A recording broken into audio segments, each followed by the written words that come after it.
Sports on Tap is brought to you by the Joe Wright Group with Dobie Real Estate, Jason Stiltner at Flagstar Bank, Baldman Entertainment, Land & Sea Motorsports.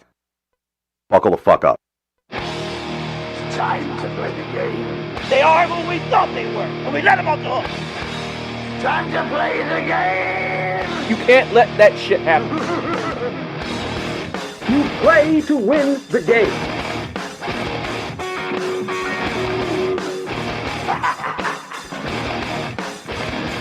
If we take a fucking tight end, I quit! Cannot win with him. Can't do it. I want winners. Time to play the game. All right, welcome to this week's edition of Sports on Tap Game Day. Sitting next to me, as always, is Frank Dragata. And filling in for Chris this morning is Dan Yagnum. Dan, how you doing, bud? Good. Thanks for having me, guys. Thanks for being in here, man. Are you excited to get into your first episode? First show? Yeah, a little nervous, but I'm pumped, man. We've been talking about this for a while, and I've been looking forward to it. Good, awesome. Well, we're glad to have you. And Chris is actually in Miami because he went to go see Miami get their ass kicked by Michigan State. So, Chris, we miss you, bud, but enjoy. I know you're having fun, man. Before we get into this week's, Kind of hoping he ended up at that Bills game today. yeah, I kind of am too. Actually, I don't think we were talking about it the other day. I don't think he is though because lady friend. Oh, lady friend said she's going to pick him up today. got you. Got you. Okay. So he didn't end up at the Bills game. But I do want to give one special shout out this morning to a very special listener that's listening on my behalf, and that is my daughter Raylan. She's listening and watching the show for the first time, seeing her daddy do what he does on this show. So hi, baby. Hi, Love Raylan. you. Hey, Raylan. Anybody that listens to the Tuesday show knows that I put a very special thing at the end of that of the episodes in the outro, and it's Stuart Scott, the late great Stuart Scott, saying the best thing I have ever done, the best thing I will ever do, is be your dad. And Raylan, honey, I love you. You are the best thing in my life, and I appreciate you listening and watching. And Daddy loves you. I will see you later. So, all right, let's get into Let's do it. Let's get into football. Let's go. First up on the docket is Broncos Jaguars. And this would probably be a matchup that you, Frank, would say is not sexy. It is not sexy. It is very not sexy This matchup. is not a sexy matchup. But let's see. The line in this one, I believe, is at -6. Dan, if you want to correct me on that one. It looks like it's still 6. It actually opened at like 2.5-ish, so there's obviously a lot of movement from that first week. Yeah, a lot of movement. So, yeah, -6, -6 for the Broncos. Over-under set at, I believe, 45, unless it's moved at all. Dan, you want to give us some insight on the gambling aspect of this before we get into certain player aspects and things like that? Actually, it looks like it's 45.5. Okay. On the line. Half point's not a big deal. It is what it is. Denver is definitely one of my favorite takes this week. This is obviously a spot where you'd kind of want to fade Denver after how they looked week 1. You think Jacksonville might not actually be that bad. We've talked about this, on the side. Jacksonville probably is that bad. Urban Meyer's probably that bad. I thought Denver was probably just a QB away. I thought that they had, one of the best rosters going into this season. And Bridgewater actually might be good enough to get them there. They got to the Super Bowl. They won a Super Bowl with Dead Arm Peyton. And Bridgewater, I think they're buying into him. Teddy's 35-13 against the spread as a starter. He's 22-3 against the spread on the road. Granted, not usually a favorite, but still 4-1 against the spread as a favorite. I don't like normally backing teams in Florida in September just with that heat and humidity. But like we said, Jacksonville is probably just that bad, and I think you're going to look a couple weeks from now and think, this line probably should have been even higher because Denver might actually be that good. And that's going to be one of my picks for the week. Just a one-unit play. I'm taking Denver -6. I love your analysis there, Dan, and I look at this game kind of in a similar way. I think with Teddy, if you're looking fantasy-wise, I wouldn't necessarily play him. I think this team wants to run the ball, They want to lean on their defense. And that's going to be enough for them, honestly, in most games. With their defense is good enough. Teddy's a quarterback that basically will probably won't lose you any games, but he's not necessarily going to go out there and throw lights out and win you any games either. I wouldn't mind playing Cortland Sutton and Tim Patrick if I didn't have many other options at wide receiver. They're not bad options this week. They could get a cheap red zone touchdown. If they do throw play action, I think they'll have plenty of room in that secondary to make some open passes. Noah Fant, same thing. If you draft him, you're probably having to start him. I don't necessarily think this is a sexy matchup for fantasy-wise. You could do worse than playing some of these guys, but I wouldn't necessarily go out of my way to put them in my DFS or to play them in my lineups at all. Melvin Gordon and Javonte Williams are very intriguing in this game. I was going to say Melvin Gordon was the one question I was going to ask you. Mm-hmm.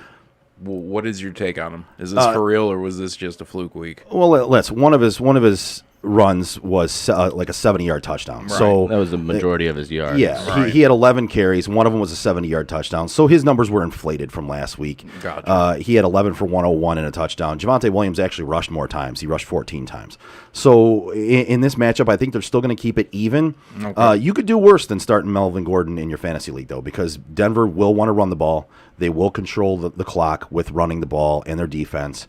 You could do worse than either one of these guys. I would play Melvin Gordon if you had him and you didn't have many other options there. He's a good option this week. I'm not sure how many other weeks throughout the season he's gonna be a good option. So yeah, I would look at possibly playing him. And he's a good. Okay. He's not a bad DFS play this week either. He's kind of on the cheaper side, so you can actually throw him in there and spend some money on some other positions. Turning it over to the other side of the ball here, Trevor Lawrence, Marvin Jones, Laviska Shenault, DJ Chark. Honestly, I don't think and James Robinson. I'm staying away from all of them this week. I don't like any of that matchup at all this week. I think Denver's defense is for real, and they're going to give Jacksonville some fits today. So I would lean away from every one of those. I definitely agree. Until Jacksonville has a little bit of a better matchup, I think you can't really play any of those guys. I think they're going to be bad pretty much all year. I was high on Denver's defense. I drafted them in as many leagues as I could because of their starting schedule, and I wouldn't be surprised if they got a touchdown today. They should definitely dominate the whole time of possession and be in a position to. Lawrence had what three turnovers or three. Yeah, I think he had 3 picks. Three last week. picks could have been 7. And that It was could be 7 this week. It You could never be know. right And with this Denver D. So we'll see. I'm with you on that Denver D as well. I think they very well could get a touchdown this week, either by fumble recovery, pick 6. It's very possible. So I DFS play for Denver's defense I like, and if you have Denver's defense, you're able to pick them up and play them in regular leagues. I like that too. Frank, any insight on this side of the ball?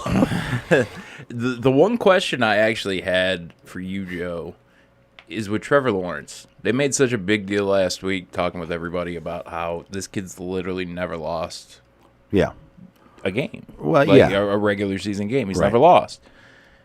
He's going to Jacksonville now. He's going to have to get used to losing real quick. He's going to lose a lot more. Yeah. Is attitude going to be an issue at some point with this kid? No, You I think don't. he's I don't just- see it. He's I don't- just a professional. He's going to come in, do his thing, regardless of if he's winning or losing. I can't say like maybe 2 years, 3 years down the road. I think this year he's, from what I've seen of him, his personality, he's there to play football, man, and he's gonna try his best to play the best he can for his team to win. We all know they're not going to win many Right, games, and right. they might even go 0-17. But as far as his attitude goes, no, I don't think he gives up Okay. on the team. I don't think he has an attitude problem, and I really do think he's the real deal. I think Urban Meyer might set him back a little bit. And this week is the week that I think he's going to have to show that. On this team, it's going to be hard for him to Yeah. show that, but you're basically going to have to look at how he plays personally. Yeah, he's and- got to do and not, something this not week the team overall. to bounce back. To me, I'm gonna grade him on the season overall once it's done. He's gonna have bad games because listen, that Oh, there's roster's no not doubt very about good. that. There's On bad top of the coaching. fact he's a rookie. He is. Like, and rookies always have bad games. It's going to happen. It happens. I know we differ on this one, Frank. You are not sold on him. I think he's the real deal. I think he is going to be one of the better quarterbacks in the league a few years down the road. It's just going to take him a while to get there because of this team that he's on and because of the coach that is there right now. That's my opinion on that. Okay. Well said. All right, next up, our matchup is Buffalo at the Dolphins. The Bills at the Dolphins. Looks like the line here is -3.5. Let's see this. Yeah, -3.5 for Buffalo, over 48. And looks like most of the money, 78% of the money is on the Bills, -3.5. 82% of the money is on the Bills' money line. And the over-under is pretty much split 50-50 is where the money's going. Dan, you want to hop in here and give us your betting insight? Sure, yeah. This is a little bit of a difficult game. Anytime that you have a divisional matchup, you have that angle that you got to take into account. I wasn't really overly thrilled with how Buffalo looked week one. You also got to keep in mind you can't overreact too much to week one. So it's a matter of how poorly did Buffalo play? How good did Pittsburgh's defense play? Was it a little bit of both? I think that this is also a spot for a little bit of Josh Allen regression. As far as I can tell, he's only had the one stellar year that was last year, and he kind of looked like his old self. I felt like a lot last week. He had a lot of overthrows, He a did. lot of errant passes, and we definitely discussed that. He definitely did not look like the Josh Allen of last year. Nope. I definitely agree there. Like I said on the previous game, playing in Florida in September, that's definitely a thing. So now Buffalo is traveling there. I always hesitant, taking a big public dog. A big public favorite, going on the road like Buffalo is.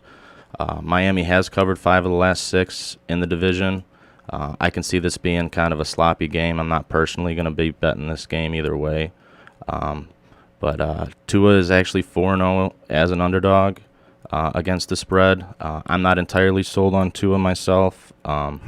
You and 2 other people that are on this show normally. Yeah, I think Miami's normally the guy who sits in that seat and myself. Yeah, the same. All right. I mean, I think they have a good roster top to bottom, and they don't ask him to do too much right now, which is kind of working to his advantage. But Agreed. You heard all that in the offseason that they were talking, about getting Deshaun Watson. Whether that's true or not, we don't necessarily know. But Right. the fact that that's even getting floated out there, if Tua was truly the real deal, would that even be on the table? I don't know.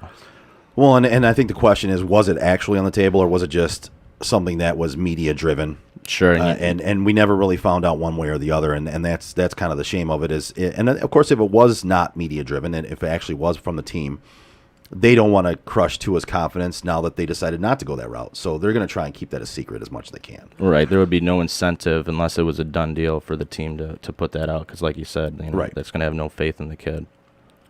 Yeah, and my personal thought on him is he had a devastating hip injury. They brought him back too early. He should have sat out all last year to recover. I think the way he looked last year is his game took a little bit of a hit. His mind took a little bit of a hit because he couldn't do some of the things that he could do before, even though he was out there trying to do them. I think this year is a year where we're going to tell whether he's actually on the track to become a very good NFL quarterback or he just is going to fall off the map. So, as far as this particular game goes, if you have Josh Allen, you're playing him. If you have Stephon Diggs, you're playing him. Both these defenses are good, and I'm not sure I'm going out of my way to think that I'm going to get huge fantasy points out of either one of these rosters. But, some of the guys that you drafted, you have to play. I don't think you necessarily have to play any of your Dolphins, because if you drafted your Dolphins, they're probably your backups, right? I mean, that's A lot of mouths to feed there. yeah, and you and I had talked about it, Dan, before the season. Gaskin was one we were both kind of staying away from because you got Malcolm Brown that's there now, Salvin Ahmed, and they proved in week 1 why if you wanted to stay away from those guys, you were smart because it was kind of a committee. It was, and I don't see that changing. Really, it worked for them week 1, and I imagine you're going to see more of the same from Miami this week. I agree. I think maybe Jalen Waddle is a guy you might want to keep an eye on. Will Fuller's looks like he's out again this week. Yeah. And It's Devontae an Parker. ongoing thing with this kid, man. Yeah, well, and this one isn't even an injury this time. It's family issues. But the first week it was the PEDs. Yeah. Now it's family issues. But yeah, he's just allergic to being on the field. yeah. He really is. And it kills me because he's a Notre Dame boy, and he was a fucking hell of a He's a receiver stud. when he was there. Yeah, he's a but stud. You do no good to your team if you can't play. Right. And no matter what the reason is. Right. And I guess we've made it pretty good now because we have spammers on our Yeah, I know. on our. It's literally what I'm trying to figure our out how to get rid of right now. Apparently, we're good enough to have spammers on our Twitch now. So That's probably some of my degenerate friends that I sent the invite out to today. well, hey, to Dan's degenerate friends and Clicks are clicks, right? Some of my friends as well. Some of them are my friends as well. So we appreciate you guys listening. Stay degenerate. Yeah, stay degenerate and take it easy on us later on. Appreciate it when you judge us. With the Bills, I'm not necessarily expecting a big game from any of them offensively, but some of them you have to play. You drafted them. You have to play.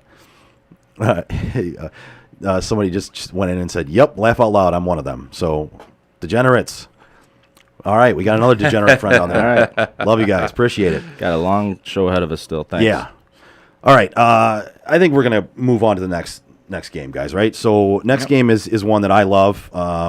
Wearing the shirt right now is Texans at Browns.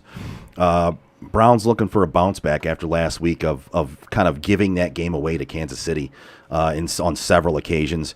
Looks like the line right here is 13.5 right now. Looks like the money's kind of split on that one as far as giving away the points or getting the points.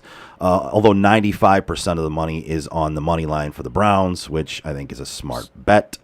Dan, you want to jump in here and give us your betting insight, bud? Yeah, not a ton for me on this game. This isn't anything that's going to stand out on the schedule. Obviously, Cleveland's going to end up winning this game. It's a matter of if they're going to cover the spread or not. Tyrod, there's a little revenge angle here. Yeah. Yes, sir. That's something that I haven't really heard a whole lot in the media, which, obviously the way that he got benched with the injury and, how much, that actually led to him getting benched. So you could see that being a little angle for him, having a little extra heart there. He is 5-0 against the spread since leaving the Bills as a starter. I think Cleveland's going to be pretty much controlling the game for the most part. But I do see maybe a backdoor cover possibly at the end. And I don't know if Houston is actually as bad as everybody thought before the season. And I think that those guys are kind of getting fired up. They have that chip on their shoulder that nobody's giving them any credit without Deshaun Watson. I don't expect them to win many games, but I do expect them to, be competitive through three quarters in a lot of games this year.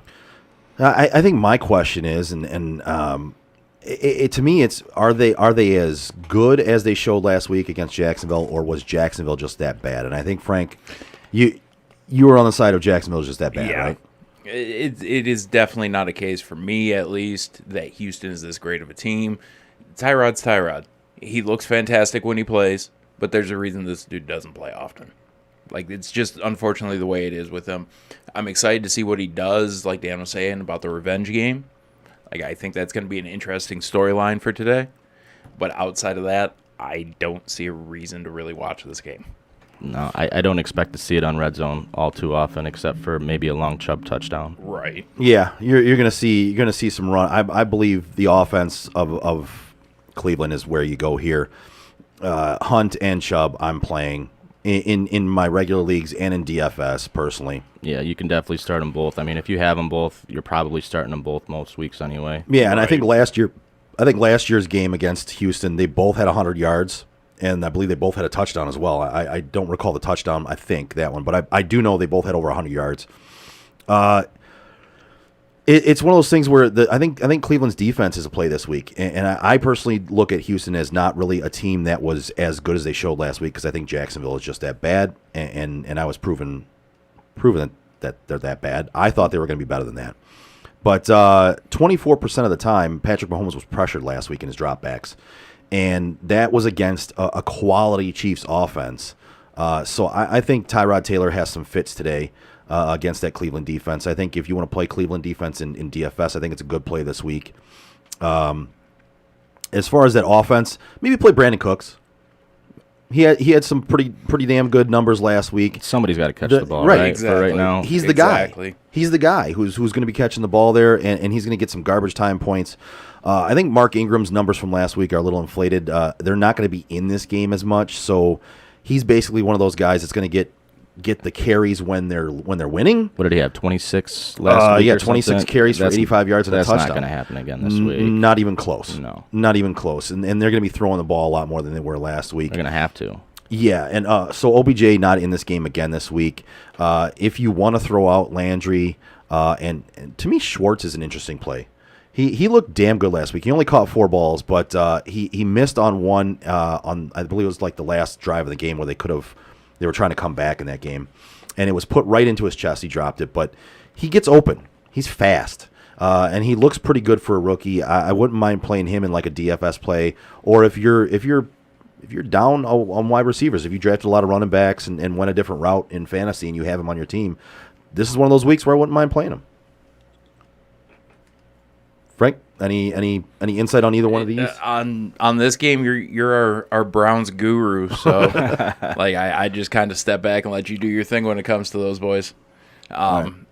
You know, as far as matchups go, fantasy wise, I've kind of stayed away from players on both of these teams, and it's not because I'm hating on your Browns. It's just more the fact that I have no reason not to think last year wasn't an anomaly, like we were talking about earlier with Michigan State before the show started. I don't want to call it a fluke year. They had a good year, though. Let's see what they do. Maybe I'll buy in next year if things start to continue to trend in that direction. But for right now, no, that I got nothing to add for this game. Gotcha. Another, in my opinion, not sexy matchup. It really no isn't. offense to your guys. No, it really isn't. I'm going to enjoy the game because I'm a Browns fan, but it's really not a sexy matchup at all. I'm going to enjoy watching them score on that Houston defense a lot, hopefully. But yeah, other than that, it's not a sexy matchup. I don't think we're really going to learn anything as a team from either one of them from this game. Yeah. So it's pretty much just it is what it is. I don't think Houston's a measuring stick. Not at all. Know that the Browns Not have by really any means. established who they are. So if something crazy happens and Houston does end up pulling this game out, I don't think it really means anything for Cleveland either way. Like it's just one of those games that essentially means nothing either way. If Houston wins this game, it will mean something for me. It will mean I will be extremely fucking pissed off. I'll be texting you all week about it too. Tuesday's gonna be fantastic. Yeah. Next up, we're already gonna have Chris fired up about yesterday. Oh yeah, he's gonna be fired up about yesterday's game. I'm gonna throw a $5 free bet on Houston money line now. Just real piece of shit. Just to fuck with you are a a real piece of shit. You know that. Fuck it. So next up, we got the Bengals at the Bears.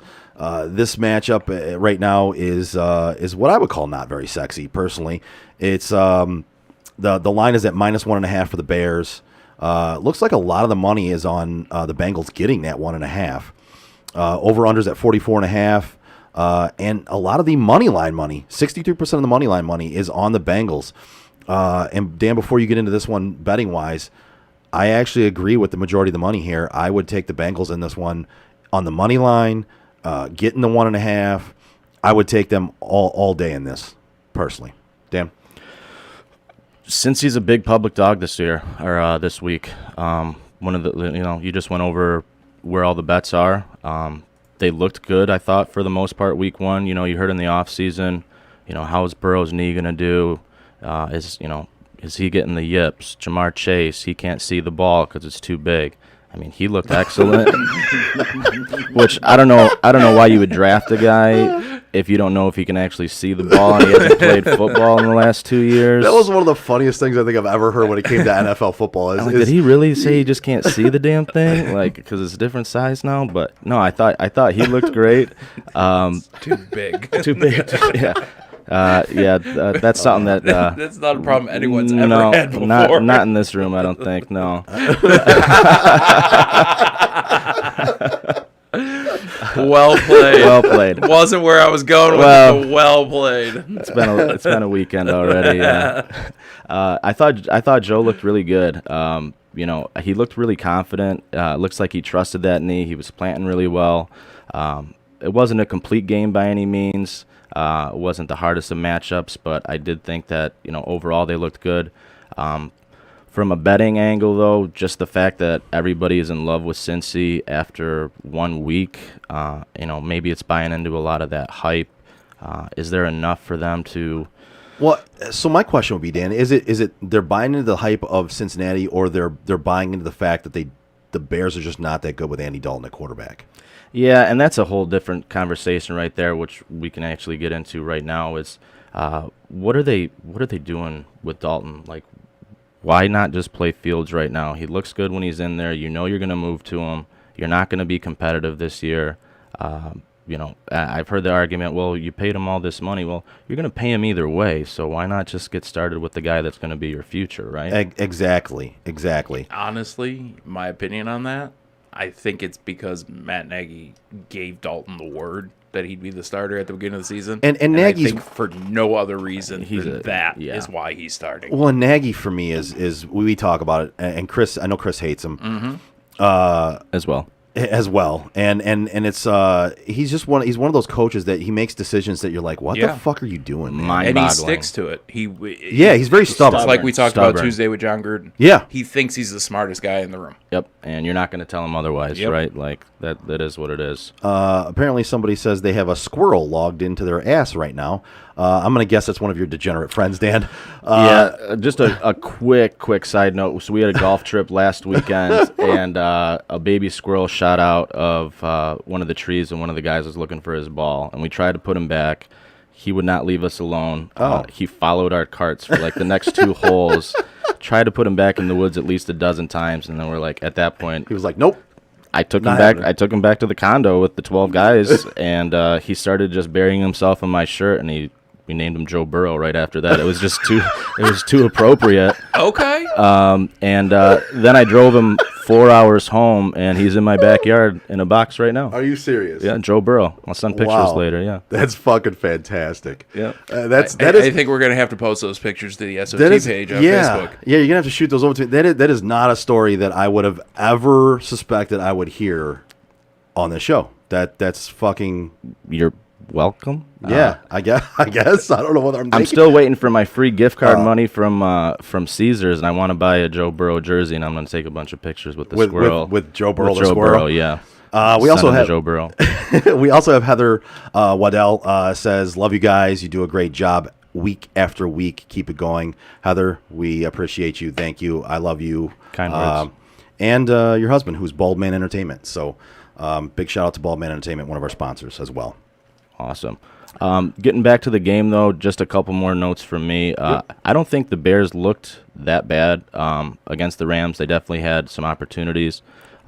Montgomery, I kind of grew on him over the summer as it got closer to draft day. I thought he was moving up my board, and he looked great week 1. I think that they just need to stick with more of the same with that.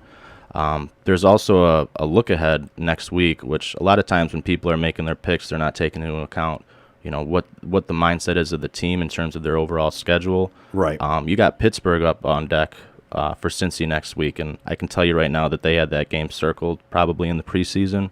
Oh, yeah. So I think that might be a little bit of a look ahead spot. I'm probably going to lay off personally, but I'll probably be not surprised if the Bears actually end up winning this one. Gotcha. All right. Well, basically, you might have changed my mind then. Cincy also has one straight-up road win in their last 16. Granted, that was before Burrow, but... Right. As far as fantasy goes, Frank, I'll let you start this one off fantasy-wise if you have any thoughts on it. I know I got a few on it, but I'll let you jump in here. So one of the interesting plays that I see here, though, is Jamar Chase. Like, we said what we said about him. He's having issues apparently seeing the ball.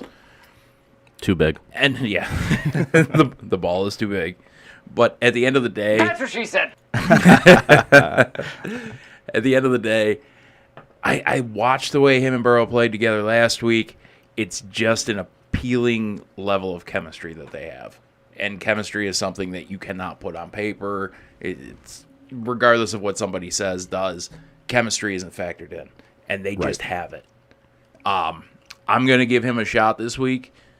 Not that I'm saying it's going to go great, but I'm going to try it out. I'm thinking this kid's starting to look like a real number one. So we'll see where it goes with that. For Joe Burrow, I couldn't be happier that I was wrong about Cincy's O-line. I mean, they look like they actually made They look good. decent decision in not drafting Penei Sewell after everyone and their brother has slammed them for not doing that. Well, and it looks like they no matter what happened with that offensive line, they might have come together a little bit, and they didn't look as bad as I think every one of us Right. thought they would. So, yeah. On the flip side, Chicago, what you had said, Joe, is exactly how I feel. It's hard to take them serious with Andy Dalton as a starter. I'm, we've said it about a few different guys, but Justin Fields, I've gone on record numerous times. I'm not a fan of the kid. I don't think he's anything special. But Dan's right. He's looked good when he's been in there. I don't see how you continue going with Dalton much longer with the way Fields has played and the few plays that he's played. Yeah, and I agree with both of you on that one. I think it's only a matter of time before Fields sees the field, so to speak. And I believe he's going to show that that he's the real deal when he gets out there. And I think that offense will take an uptick when he steps on the field and is behind center. Until then, I downgrade this offense a little bit. I mean, you look at Allen Robinson; he's one of the better wide receivers in the league, and he was completely underutilized last week. Pretty much, he ran all routes that were under 5 yards. It was an abomination of coaching when it comes to having one of the better receivers in the league. I think Cole Kmet is an interesting play. He's one of those guys that Andy Dalton's a dump off guy, and he's a short pass guy, and I think Cole Kmet could benefit there a little bit. And as far as the other side of the ball, this week I'm playing Joe Burrow if I have him. I'm especially in a 2-quarterback league. I might throw him out in DFS. Jamar Chase, T. Higgins, Tyler Boyd. I like all those guys this week. He's got weapons. Yeah, and last week the Rams proved that you can throw on that Bears defense. It's not the same Bears defense that we knew, at least from last week's game. And I know the Rams are a good team, but I think offensively, Cincinnati is equally as good at this point. They've kind of proven they have weapons, and Joe Burrow can dispense the football properly. So I think I'm playing all those guys. I don't mind playing any of them. And Mixon, you drafted him probably in the second round. You're not even thinking about sitting him, so trot his ass out there. Yeah, he looks good. I could see a long Jamar Chase touchdown today. I agree with that, and actually I think he might end up having the better numbers again, but T. Higgins for me is one that I've been high on all off season, and I do love his play this week as well. He had a good rapport with Joe Burrow last year, and just because Jamar Chase is there doesn't mean that rapport goes away. It's just Joe Burrow now has two guys he has a good rapport with. So with that O-line being solidified, at least appearing to be after 1 week, if you would have asked me about this matchup last week, I would have told you this is textbook unsexy matchup. I have no interest in this game whatsoever. A week later, this might actually be one I watch. Might pan out to be a good game, right. Maybe. Next up on the list is the Niners and the Eagles. This one is interesting for me. It's the 49ers at the Eagles, by the way, sorry. And the line in this game is at -3 for the Niners.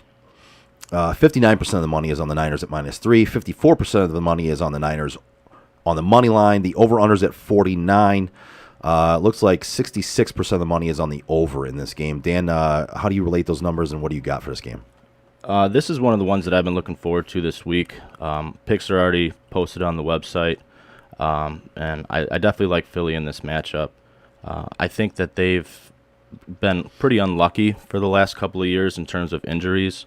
And if coaching doesn't get in their way, that they're actually a pretty good team.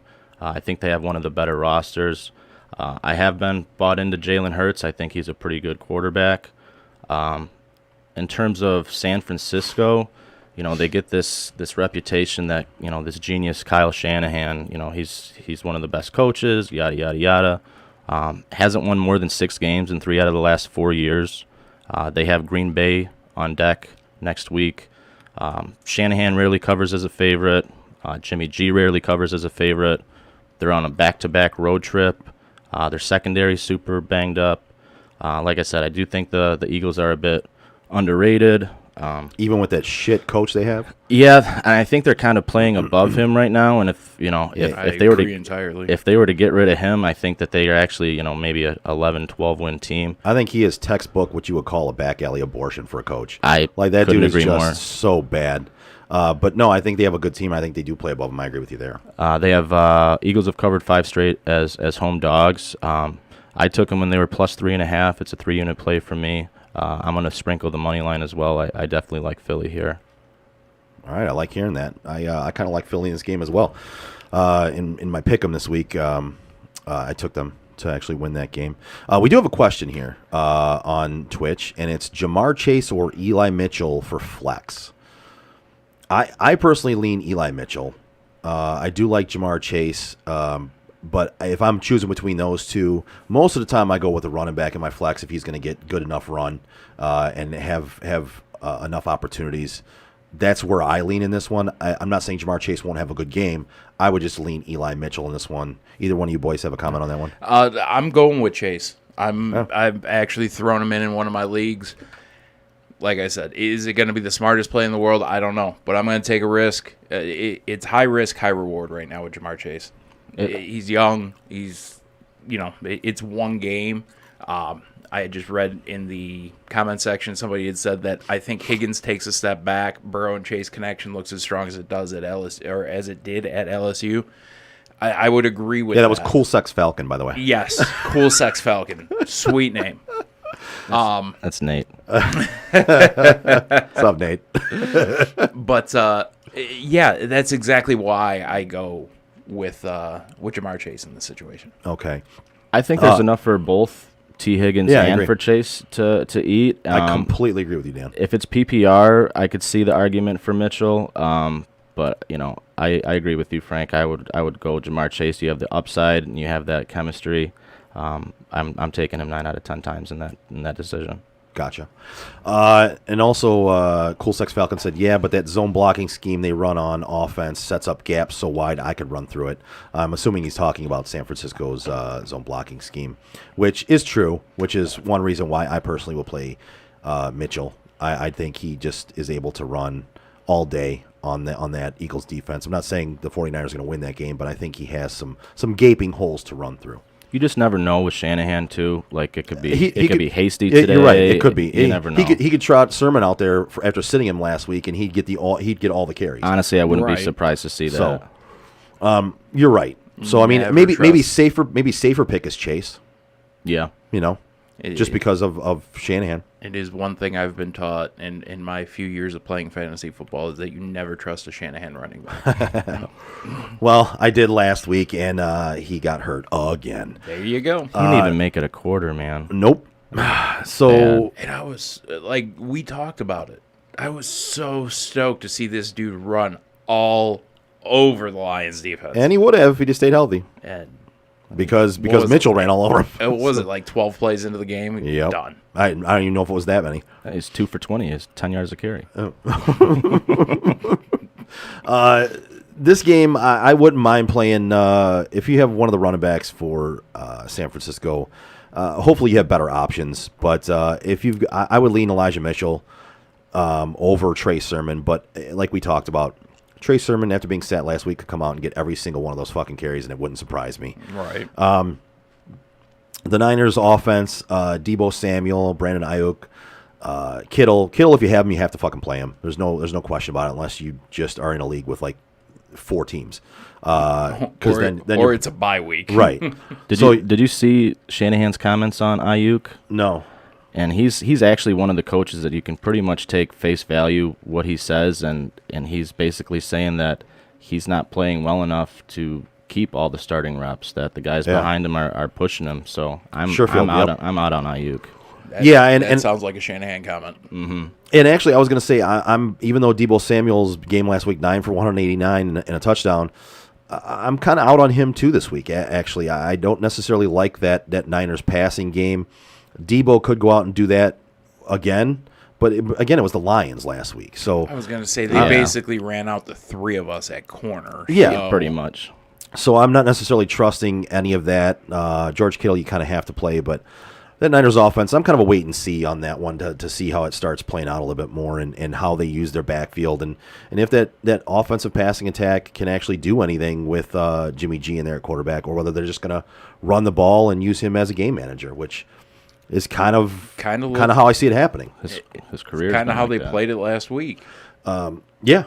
And on the other side of the ball with Jalen Hurts, I'm playing him everywhere I can play him, every game I can play him. Yep. I am 100% sold on this kid. Yep. He might not win you many games in real life in cares? Philly right now because Nick Sirianni is just a jackass, and that team is actually overcoming him right now.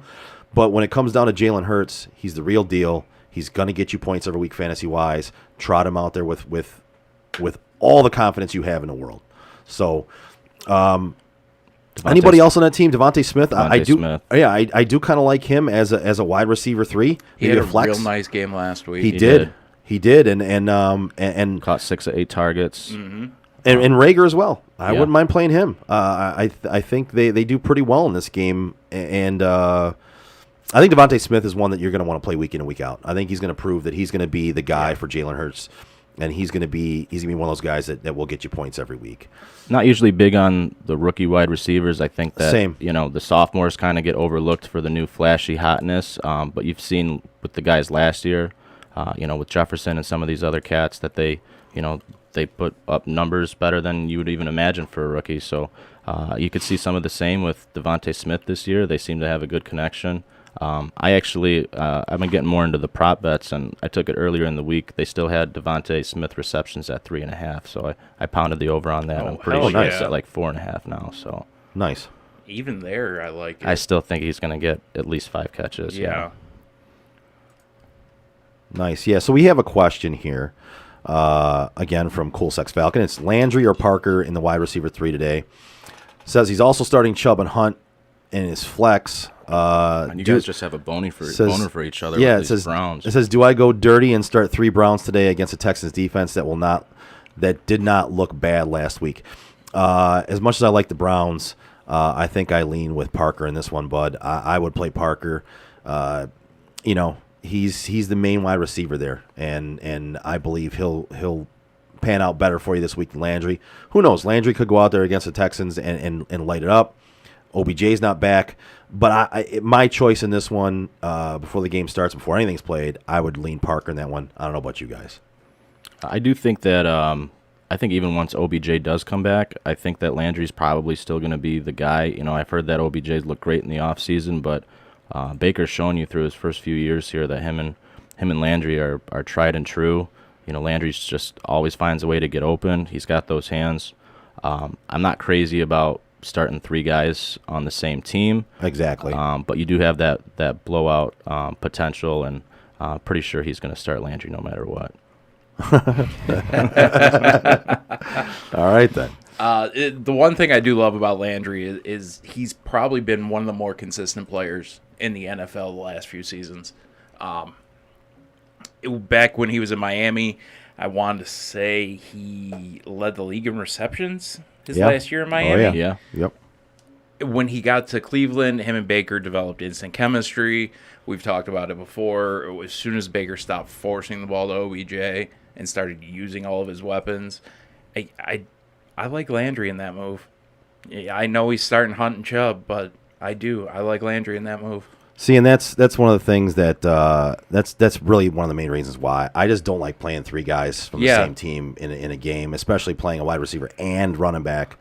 But if you're going to do it, at least it's against the Texans. Right? Yeah, Right. That's very true. Again, high risk, high reward, but the Texans is just they're a questionable team right now. We don't know what they are. Right. Like, I think playing 3 guys against a team like that is a ballsy move. Hey, go big or go home, right? Yeah. Yeah. Next matchup is the Saints and the Panthers. This game right here, it's at the Panthers, by the way. I didn't throw that out there. Saints minus 3.5, 68% of the money on them.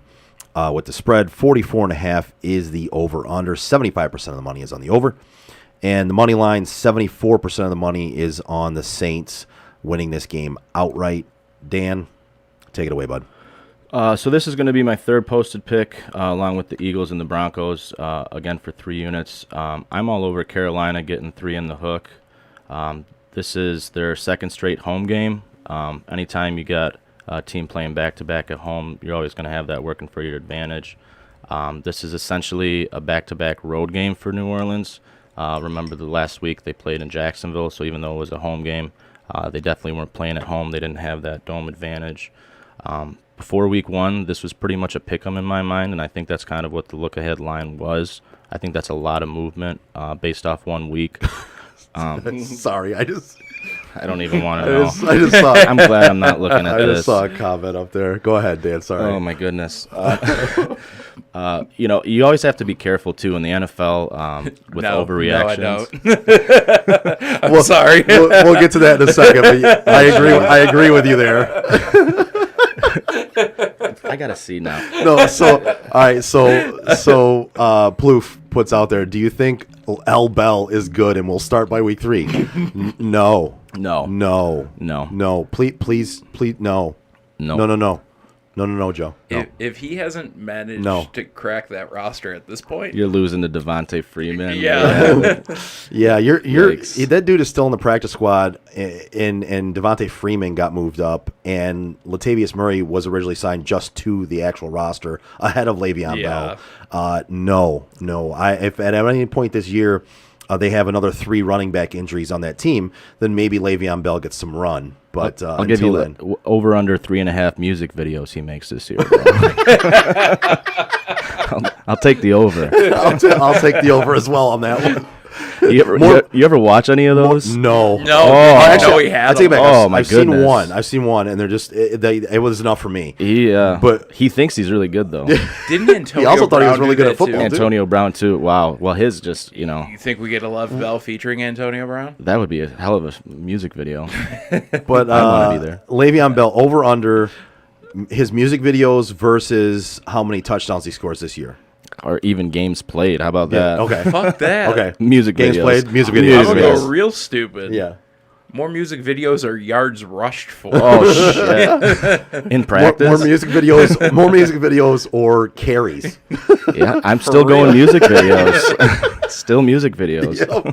All right, sorry, Dan. Go ahead and get back into it, bud. Yeah, that one just had to be addressed. That's too great. So getting back to Panthers and Panthers and Saints, New Orleans essentially, like I said, being on the back-to-back, basically living out of hotels for 2 straight weeks is never going to be at your advantage. Again, I had the game as basically a pick-em, a lot of line movement. I've always thought that Darnold's a pretty good quarterback, and you have the Adam Gase effect, right? You've seen how many guys that once they leave Adam Gase, they actually succeed. I love hate on Adam Gase. Wow, we it's- just had somebody bring up Adam Gase, and it wasn't Joe. Maybe Joe's got the same set of same brain on me on this one, but I hate Adam Gase with a fucking passion as a how coach. he kept the job for as long as he did is beyond me. Fucking thank you. Beyond me. But you see these guys, they leave him and they look good. I mean, they never gave him any support whatsoever. They never gave him any talent. He had the weird, whatever flu shit he went through, and he just never had any consistency. You brought L. Bell in there for absolutely no reason. And I think he's a good quarterback. I thought he looked pretty good last week. He had a couple really good throws. He wasn't perfect, but I think that he's just going to do better and better as the year goes on. And with overreactions too, you have to realize that game against the Packers, New Orleans got up so quickly that it's just done, right? Right. In the NFL, it's like you just give up this early in the season. You're looking forward to next week. Right. So you just chalk it up as loss, and you're like, all right, well, done. let's get some backup, some playing time, and look to next week. Right. So you can't really take too much stock in their blowout. I did think Jameis looked great. LASIK Jameis, is probably the best that he's looked. I still don't think they have very much talent. I think talent-wise, roster-wise, I think they're very comparable. I think that home crowd's going to be, electric. You got CMC, obviously. He could go for, 200 yards per usual. He didn't have 100, I don't think, last week or scored. I definitely expect him to score this week. I'm probably going to be sprinkling the money line as well on Carolina. I did read Lattimore, I believe, is supposed to play. I haven't looked recently, which, that kind of scares me a little bit. It's definitely going to bolster, New Orleans secondary, but I still like Carolina in this one. Yeah, it says here Lattimore and Gardner Johnson are both questionable, but both expect to play. But yeah. who knows? That could change. That could change before game time. But it says here that they're both expected to play. This game, I don't necessarily. You play Alvin Kamara, right? You have to. You have to. You play CMC. You have to. I'd be interested to sprinkle in some DJ Moore and some Robbie Anderson in certain spots, maybe in DFS. If you have him on your roster as a wide receiver 3, maybe I wouldn't mind doing that. Terrence Marshall Jr. is one. I'm gonna stash him on my bench for a little while and just see how that plays out. I think he could do pretty well coming through the second half of this season. I think he might unseat. He might possibly unseat Robbie Anderson as the number 2 there, or even in the slot. It's just a matter of when it happens. Yeah, and could be a very good play down the stretch. I might stash him on my bench for a little while. I'm not trotting him out there this week on my roster and seeing if he can do anything great. I don't see any major big matchups in this one other than you play Kamara, you play CMC. Frank, what do you think, bud? New Orleans is my fraud from week 1. And I agree. It's no offense to the team. Sean Payton, in my opinion, is an amazing coach.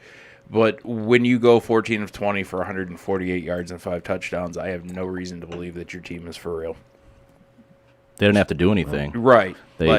Green Bay had no time of possession whatsoever. Yeah. Like, you managed the game well. You blew them out. You did everything you had to do to win that game. But if Aaron Rodgers plays like we know Aaron Rodgers can play, forget it. Yeah, you're not even in that game, in my opinion. I agree with, for the most part, what you said, Joe. I stay away from just about everybody but the surefire plays. Kamara, CMC have to play. I do feel a little differently on Robbie Anderson. I think him and Darnold had great chemistry when they were in New York together. They did. He just caught one ball last week. It was a deep touchdown ball. It was a deep touchdown He only ball. caught one pass last week, and that's what worries me about that one. And Terrence Marshall Jr. Has looked pretty damn good in camp and in practice. And he's just a very talented player. So I think there's a possibility he pays off towards the end of the year, towards the middle of the season. Not right now, though. But I think ultimately it's going to end up being a situation of what do we get from New Orleans defense? If New Orleans defense looks like a New Orleans defense, then this game could fall in New Orleans' favor. Winston doesn't have to play amazing if New Orleans defense is what it's been in the past. Right. But I haven't really seen enough to believe that that's the case. Any interest in the tight ends? No,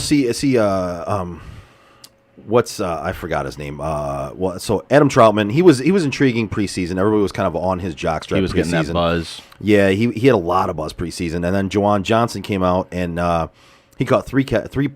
2 of them were touchdowns. So basically, you're looking at he can't sustain that kind of percentage with catches to touchdown ratio, and he only caught 3 balls. He was only targeted 3 times. You're basically hoping he scores a touchdown, right? You're basically hoping he gets a red zone touchdown in there. I kind of stay away from both of them right now to see how that split pans out. Who gets the targets? Who gets the blocking duties? We talked about how Troutman's more a better blocker, so he's probably going to get more of the blocking duties, where Juwan Johnson has been praised as far as his catching ability and his route running. But again, 3 catches on 3 targets, 2 of them were touchdowns. That's very touchdown dependent. I don't really like playing a guy who's that touchdown dependent, so I'm kind of staying away from those guys this week. I think when it comes to tight ends, too, I think you got to look more at the targets. It's such a crapshoot. Yeah. I want to see a guy that's running the routes, that's getting the targets, that's actually involved. And even if he doesn't score, I want that consistency rather than a 10% chance of a guy scoring a touchdown. Yeah, I want the opportunities. Right. I want the guy who's going to get the carries. I want the guy who's going to get the targets. And if a tight end has 8 targets but only caught 2, then I look at the game script and I see what happened there. Did he drop them? Were they bad passes? But if he's getting targets, I still like that better than a guy who goes out and has a fluke game of 3 catches for 2 touchdowns. That's not sustainable. No, it's just not sustainable over the stretch of the season. And there's no way that's going to keep happening game in and game out. Sorry, we do have a question here. It says, I'm torn at flex. This is Dre5004. It says, I'm torn at flex, full PPR. Melvin Gordon, Javonte Williams, Jamal Williams, or Mike Williams.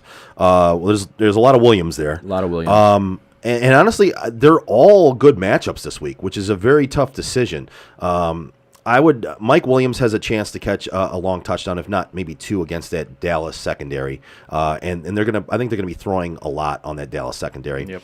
Jamal Williams is intriguing for me on that Monday night matchup because even if they're playing from behind, he had a lot of targets and he had a lot of run during the game when they were getting blown out by San Francisco. So that's an interesting one to me. You have the revenge play angle. That as well. And then Melvin Gordon and Javonte Williams, we already talked about it. They have good matchups this week as well. I think out of those 4 guys, I would go either Melvin Gordon or Jamal Williams, and I'd lean toward Jamal Williams That would be my choice, boys. If you want to answer that one for Dre 5004. Mike Williams, in my opinion. It is no disrespect to any of the guys on that list. I think all of them are fair plays in that spot. I just go with Mike Williams because what I saw out of him and Justin Herbert last week, the chemistry looked there. Yeah, I'm even so confident in that I actually traded away Keenan Allen, picked up Mike Williams. Oh, wow. Yeah. I was able to get DK Metcalf, so it was an easy decision for me to make. It's a pretty easy decision. Yeah. Right, and then all I gave up was my backup quarterback. Yeah. So it worked out in that play. But I look at the chemistry that they've had there. Keenan Allen tends to be hot and cold. Mike Williams is who I'd be going with in that situation.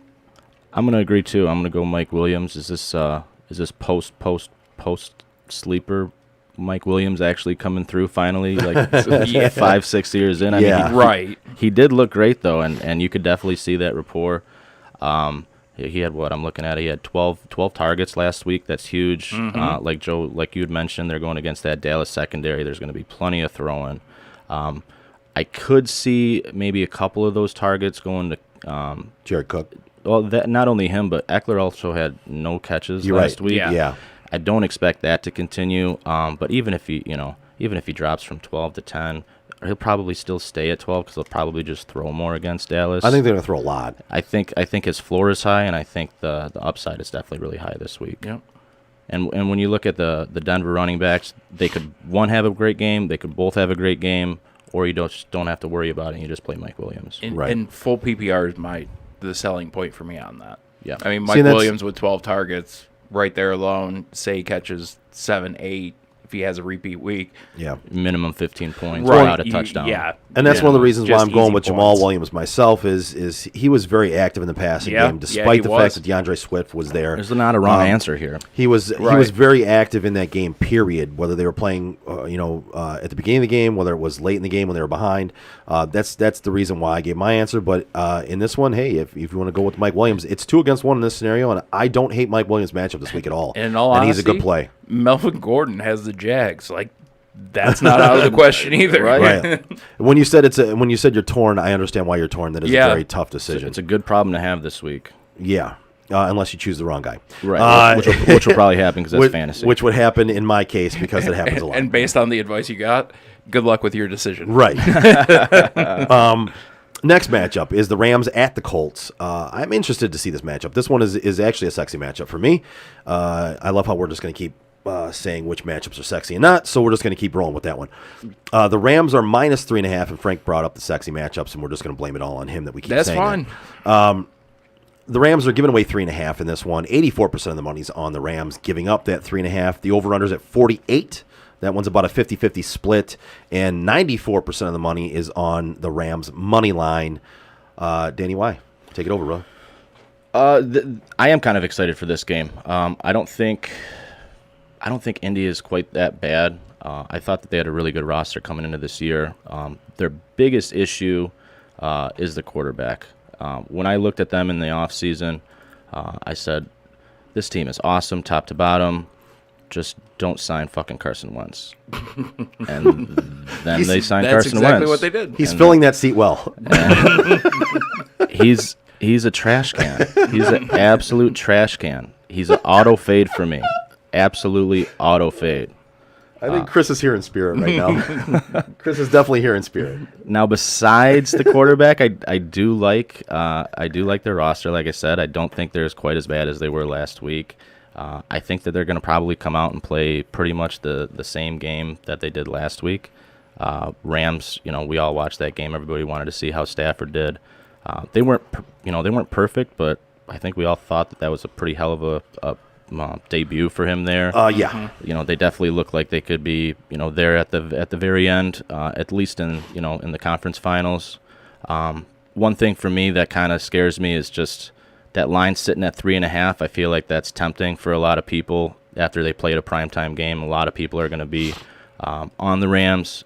They also have Tampa next week. I don't know if that's a huge look ahead spot, but I imagine, right before next weekend starts. It's a tempting look-ahead spot. Yeah, you're going to see a lot of, maybe more of the media is going to be pumping that one up than the actual teams themselves.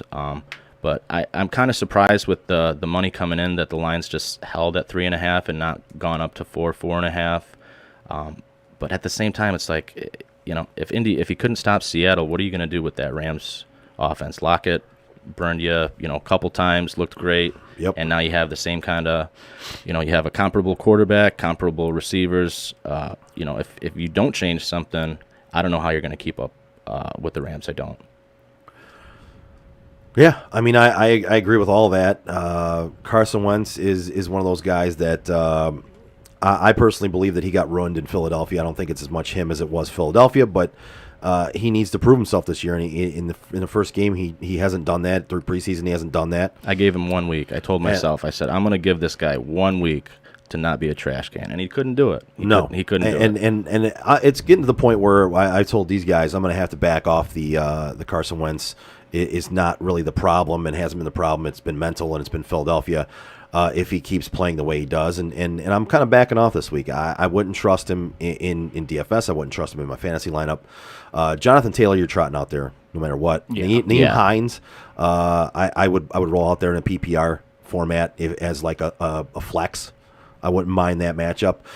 Pittman, Pascal, they both have injuries coming in this game, and you got to watch the injury update and the inactive list to see if you want to play those guys. I'm staying away from Pittman right now. And Pascal looked like the guy who was being targeted more. But either one, I'm not happy about playing them. On the other side of the ball, start Stafford, start Woods, start Kupp, because that Indy defense doesn't look very good. They're without Xavier Rhodes again. And I would play all those guys. I would actually play Darrell Henderson as well. I think he could have a very big game in this game as well. Frank? Rams are looking sexy. Right. That is my Right. sexy team of the season. I said it before. I came into it just hoping I could come in here and bag on Stafford for being an average quarterback. And Believe me, I'm right there with you. Yeah, and he ended up being exactly what everybody thought he was going to look like. He looked great. Yeah, like I wish I could hate on him, but I don't see. If you have him in fantasy, you know what he can do in garbage time. He's put up points when he was in Detroit all the time. He's always been a great fantasy play just based on that.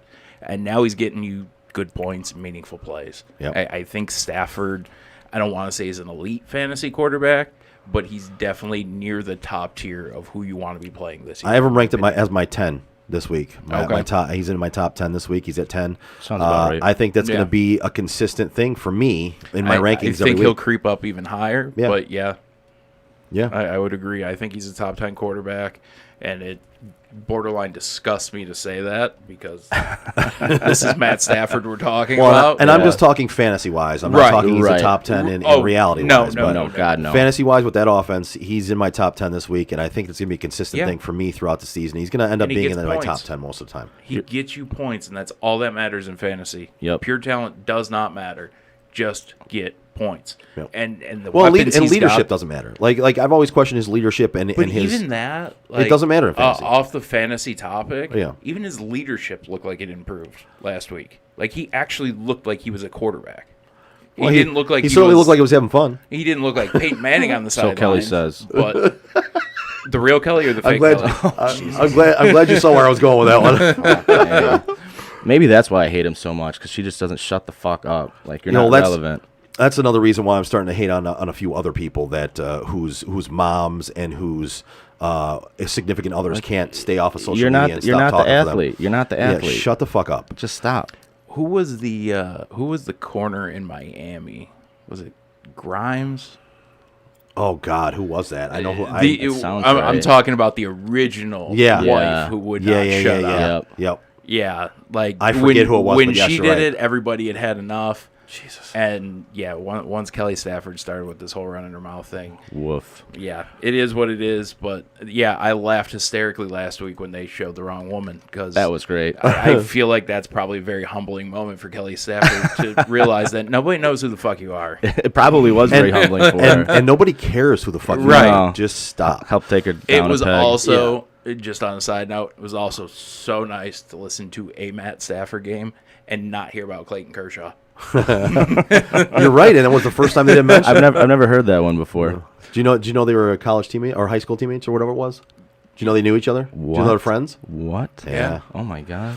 And then Stafford's wife had to be nice enough the next day to post a picture of Stafford in the Kershaw jersey because Just they really send it home. for one time did not mention it on television. Yeah. Oh my God. But outside of that, you know what? The Colts, I'm not buying they're as bad of a team as they looked last week. That offensive line, they added Eric Fisher. Him jumping in there is going to make a difference. I don't care what anybody says. That dude can play. I loved him when he was in Kansas City. I thought they made a huge mistake by letting him go. I know what happened in the Super Bowl where they didn't play him, but at the end of the day, the guy can play. So you add guys like that back for Indy. I'm questioning what I'm going to see out of Carson Wentz today, if it's going to be the same crap that we saw last week or if he actually plays like a real quarterback. But unfortunately, the one thing that quarterbacks can't get past is the yips, and it seems like he's got a case of them. Yeah.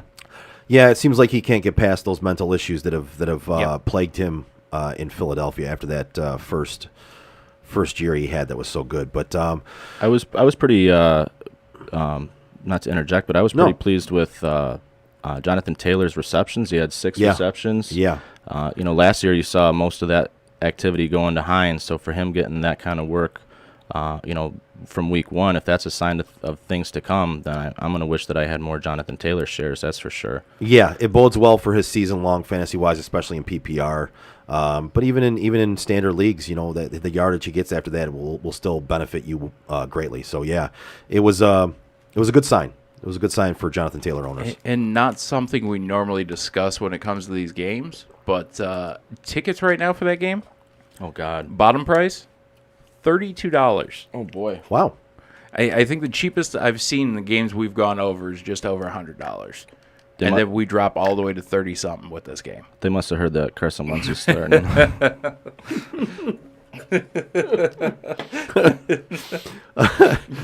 Joe over there trying to get every last drop out of his bloody and trying not to laugh at the same try not time. to choke.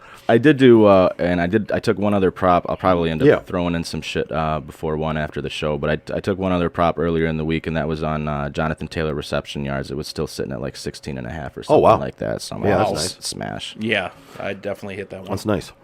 I might hit that one as soon as we're done with the show. Next up, Raiders at the Steelers.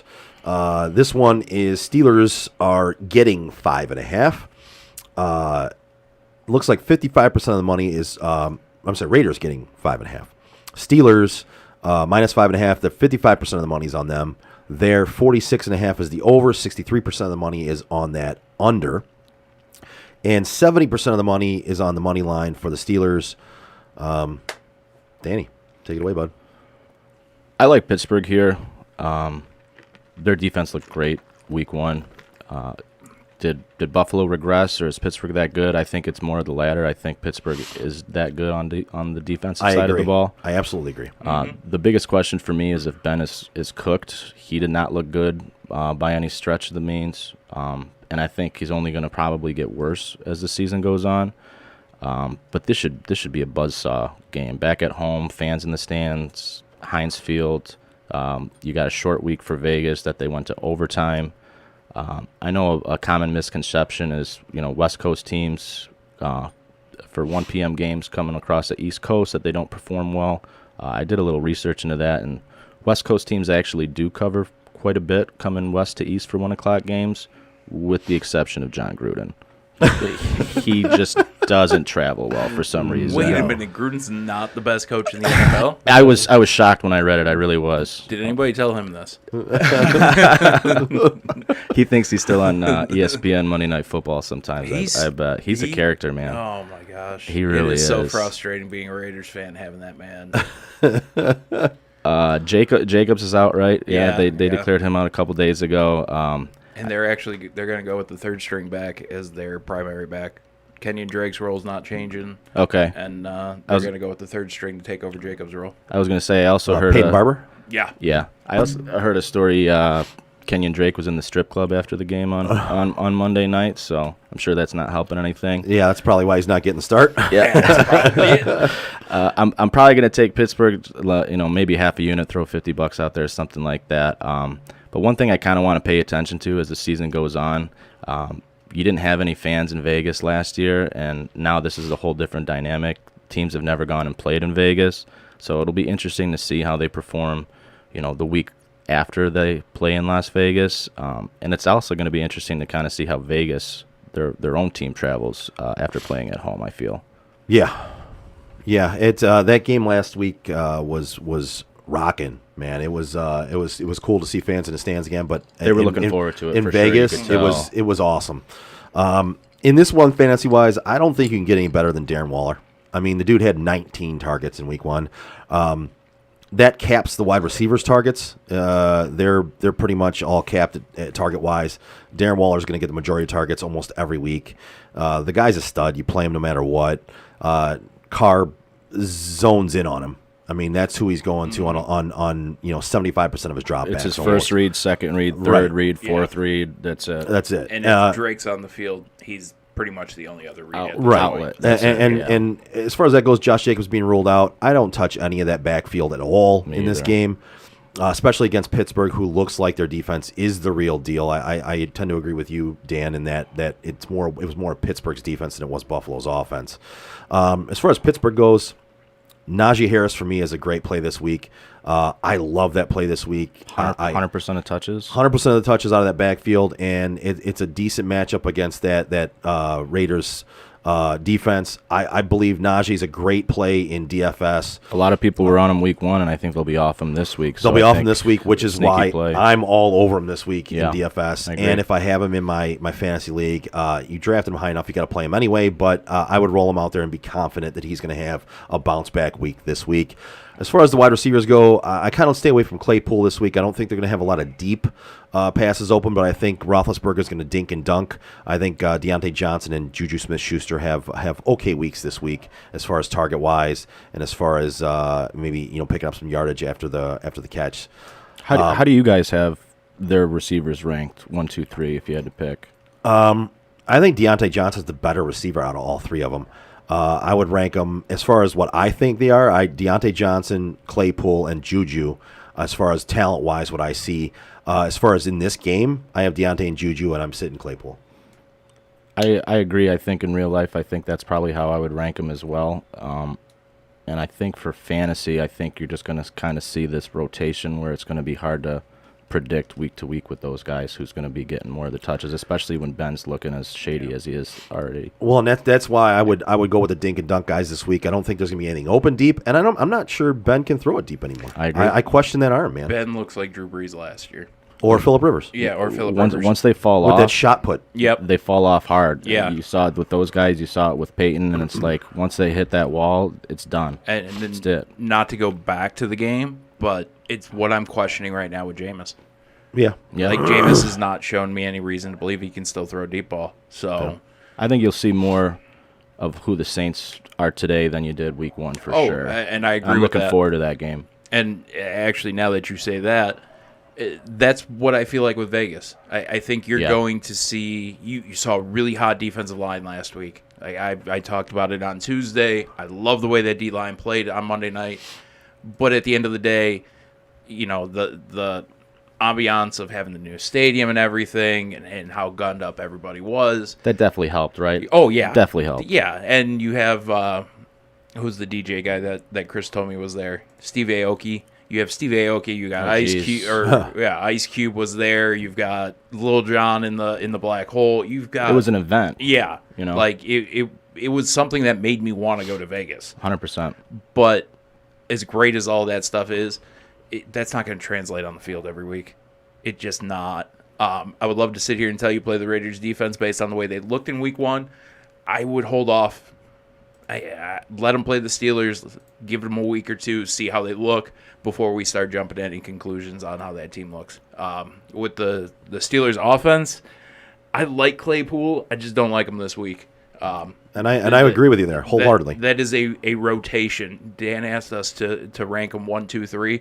I think every week it's going to be different. Yep. I think your number 1 this week It's might gonna be be your the number carousel. 3. Yeah, like it's 3 guys who have talent. I don't think anybody sticks out that much above the next one, but they can all play. Yep. So as long as Ben can get him the ball still, it is what it is. And they're going to have. that's the biggest question right Yeah. there, I think. Can they sneak into the playoffs? Sure.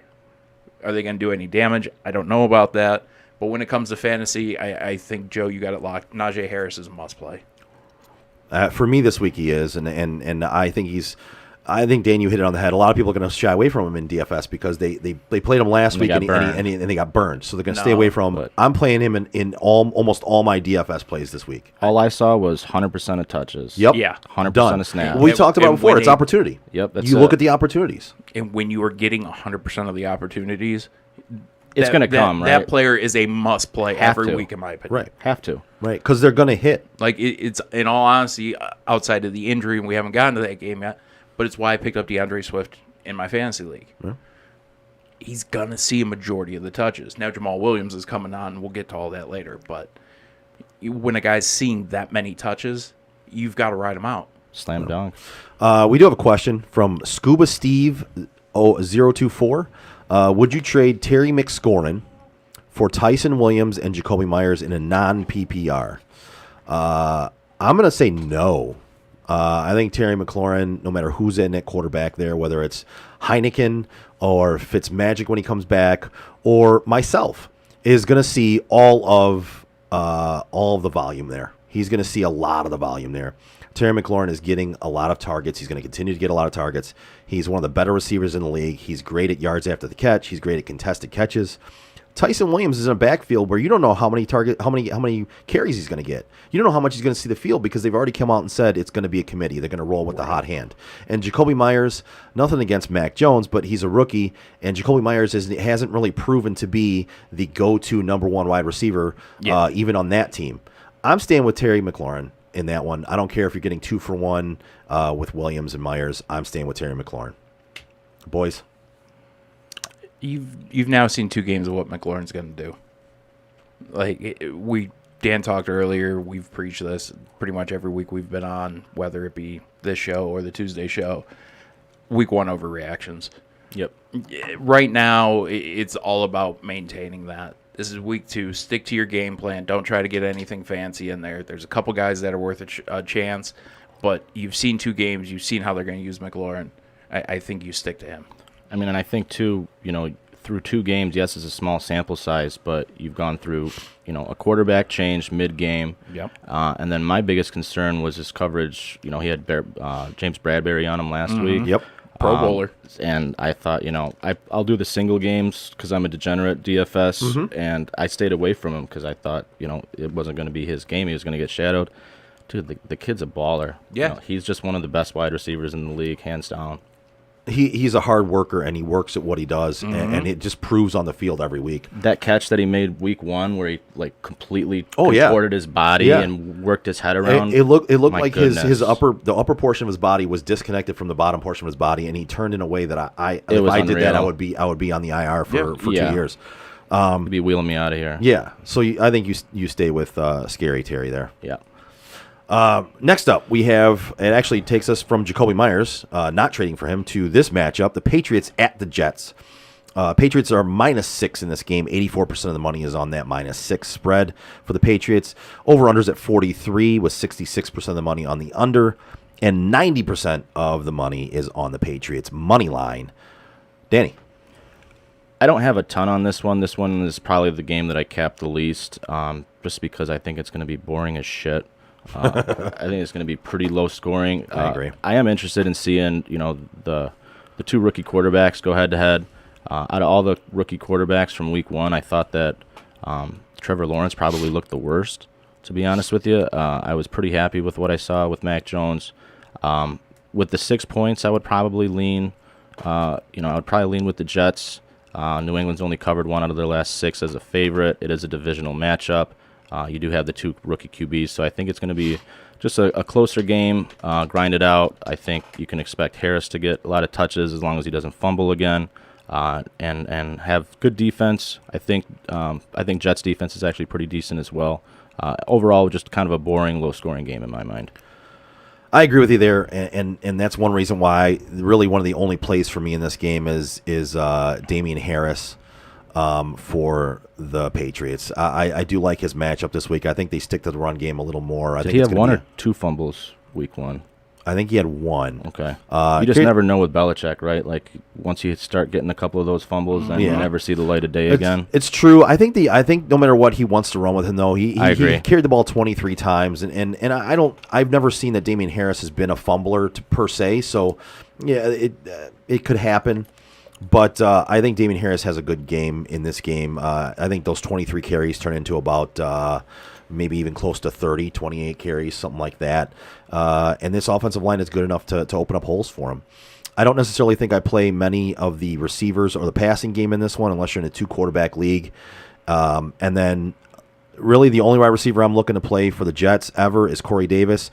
And I would still play him in this one because I touted him last week. He had like 75% he had like 50% of the targets from Zach Wilson in the preseason, and he caught 5 of 7 targets last week for 97 yards and 2 touchdowns.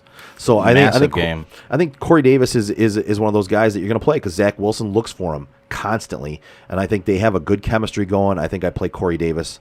Even in a matchup that I think is going to be a low-scoring game. He's another one of those like post hype sleepers, right? And he was hyped every year with Tennessee, but you were just waiting for it because you knew the metrics were there, the spark score was there, everything was through the roof, and it never formulated until last year, and then they paid him all this money, and they're making their worth with it. That's for sure. Yeah. Yep. Frank, I'm a Davis fan. I do have him in my starting lineup this week, so I'm definitely going with him. As far as anybody else in this matchup, I do think it'll be one that you actually may enjoy watching, but when it comes to the fantasy aspect, there's not much else here that you need to worry about. Gotcha. All right, next up is the Vikings at the Cardinals, and let's see. The line here is at the Cardinals minus 3.5 at home. 77% of the money is on the Cardinals in that minus 3.5. Over-unders at 50.5. 82% of the money is on the over, and 92% of the money is on Cardinals' money line. So this one, I'm looking forward to this game, and to me, I think it should be really fun to watch. It should be, and it's also really hard to cap because I hate to beat the drum again, but how much overreacting do we do to Week 1? Like Arizona looked ungodly good. Yeah, I was going to say we're going to set the over/under for Chandler Jones sacks at 4.5. I mean, what did he have 5 or 6? And he had 5 last That's week, insanity in one game. Yeah. I mean, that D-line, I was excited to see how they were going to look. J.J. Watt looks rejuvenated. They put tons of pressure on. That offense is clicking. The only real question mark for me is the coaching. I've never been a big Cliff guy. But if they keep playing like that, I don't think it's really going to matter a whole lot. Now, the only thing that really scares me is normally this would be an auto fade. Like, you blew out a team like that. Minnesota isn't necessarily that terrible. This should be Minnesota covering, especially with everybody loving the Cardinals like they are. But Arizona just might be that good. I don't think we really knew going into this season that they were going to be a contender. I don't want to call them a contender yet, but they definitely look like a playoff team right now. I think the only thing that's keeping me away from calling them a contender is I got to see Kyler take that next step. Yeah. It's not that he's not a good quarterback because I think he's played very well, but there's a step that has to take place where he goes from good to great. Yep. And if that team's going to contend, he's got to be great. I think he started taking that step last week. And I would agree with that. I think he looked good. He looked damn good, and I think you're seeing the beginning of that step with last week's game. I think you continue to see it this week. I wouldn't shy away from any of the, even with that Cardinals defense looking as good as it did, I don't really shy away from anybody on that Minnesota offense. Justin Jefferson is just that good. Adam Thielen is Mr. Touchdown the last 2 seasons, including the first week this year. Dalvin Cook, you drafted him as your number 1 overall pick. You're playing him. You might not necessarily expect a great game out of him, considering they shut down Derrick Henry last week. But Dalvin Cook is a different running back. He can get catches out of the backfield. They run him out wide. They don't necessarily run him through the gaps all the time. So you still can expect a decent game out of him, I think. I'm playing Kyler Murray no matter fucking what. He's going to have a great game this week. I think the Cardinals do pull this one out, and I'm playing all the Cardinals I can play, other than that backfield.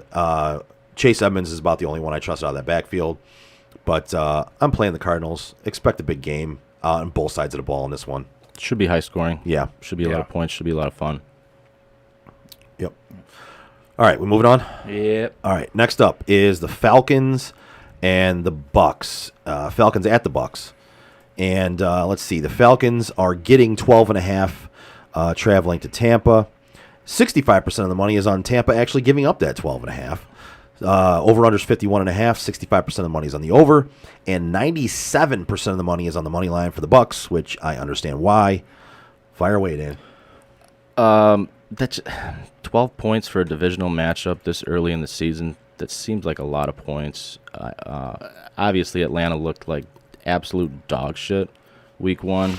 I was not happy with their play calling. The only team that looked worse was Green Bay.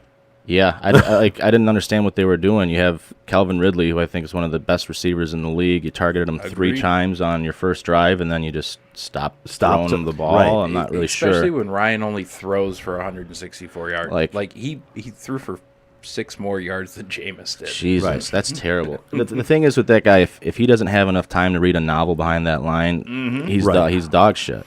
And right now their line's not what it used to be. It's not. He doesn't have that time. He's also getting older. You know, you're going to be looking at guys like him, Ben, a couple of these older quarterbacks throughout the year, and you're just kind of waiting for that fall-off time. I don't want to say it. He's there right now. He definitely didn't do anything inspiring week 1. But I think with that line being as high as it is, one thing I came across, that Bruce Arians has never covered a double-digit spread. I just think there's no real reason for Tampa to try to put the pedal to the metal here. I think Atlanta does enough to keep it close. I think they will get Ridley a little bit more involved. Kyle Pitts as well. Probably not going to bet it. I'd expect Tampa to win, obviously, but I would take Atlanta with the points. Yeah, I kind of like that analysis right there. If I were to lean one way or the other, I would take Atlanta with the points. I don't see Tampa just running away with this game completely. With that said, I actually like this matchup. Should be good for fantasy points. Yeah, and really as good as Tampa's defense is, I still think Ridley's going to have a good game. I think they're going to make a concerted effort to get him more involved, considering he was They have to, right? Right. He's considering he was so little involved last week after that first drive. He had 3 catches on that first drive, and then 2 catches after that, I believe. I think they're going to make a concerted effort to get him involved. I do not play Mike Davis in this game, even though you drafted him probably as your number 2 running back. I don't play him this week. I think you sit him for maybe a different matchup. Maybe if you picked up a Gaineswell for Philly, you play him in this spot. If you have Naeem Hines, you play him in this spot. Mike Davis, I don't think he's going to have much room to run the ball. And you saw what they did to Zeke last week against Dallas. I would sit him this week. I don't play many other players for Atlanta other than maybe throw Kyle Pitts out there because you drafted him high enough to play him at tight end. Russell Gage, you can't play him. You just can't. And on the other side of the ball, I think Jones has a bounce back week this week. I would still go with Brady Gronkowski actually because he looks like the old Gronk again. He looks like he's rejuvenated. He's out there. He had time to get healthy. Yeah, right. Yeah, and he had time to get back into game shape because let's face it, when he came back last year, he wasn't in playing shape. And he wasn't. had no off season. No off season. Yeah. Yeah, and that's so for them. I'm also going to lean towards playing Godwin and Antonio Brown. I think Antonio Brown might have another good game this week. Trot him out there and Godwin as well. I think this is a really fun matchup that we're going to enjoy watching today. I think it's going to be a fun game to watch. That receiving room has me concerned. Godwin, Evans, Brown. Just too much? There's too much, and there's too many egos. I just see that. I don't know if it'll be this year. Tom Brady has a great rapport and does a great job of keeping guys' egos in check, especially a guy like Antonio Brown. Right. He's worked wonders with him. But at the same time, we're talking about professional athletes. We're talking about guys who do tend to get a little flashy at times. And there's you got to only have so the much stats to get the contracts, right? Right. And there's only so many yards to go around. And you've got 3 guys that, quite frankly, are number 1 receivers at certain points in their career. Agreed.